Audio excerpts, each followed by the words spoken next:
Alright guys, so today what we're going to do is work on our bunker play. Okay, so first thing we want to do when we're in a bunker is to make sure we don't ground the club on the sand. So part of the rules in golf is that we can't actually ground the club behind the ball because the bunker is classified as a hazard. Okay, so we've got to make sure we elevate the club head above the sand when we set up to it. And also what we're going to do is a little bit different to other shots, is that we need to actually feel like we're swinging to the left a little bit more. Okay, so what we want to do here is we actually want to feel like when we're going toward a target, we're going to have our feet line more left than normal. So usually in a normal shot, you're going to have your feet parallel left to the target. With a bunker shot, you're going to have your feet line even further to the left. Okay, so what I want to do here, I'm going to have my feet line going to the left here. My ball position is going to be roughly just forward of centre, just like the other shots that we've hit out in the normal swing. Okay, so, and this is the big thing. The biggest mistake that you'll see people make is that the club face is too straight at the setup. We want to make sure that the face angle is actually open when we set up to it. Okay, so open means club face pointing to the right.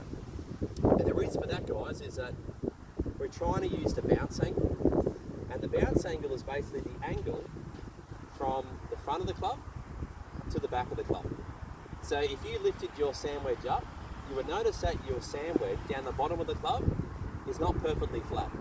There's a slight angle that goes upwards, and that angle is called the bounce angle.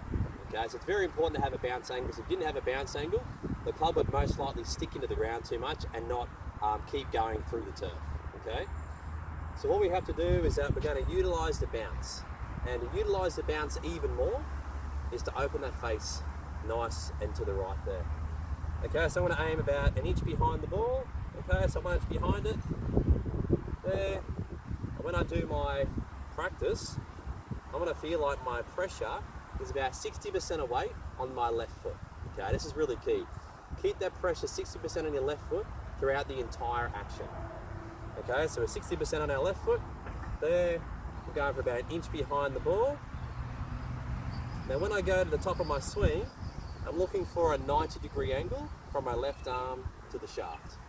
Okay, so we're looking for a 90-degree angle when we swing up to the top of the swing.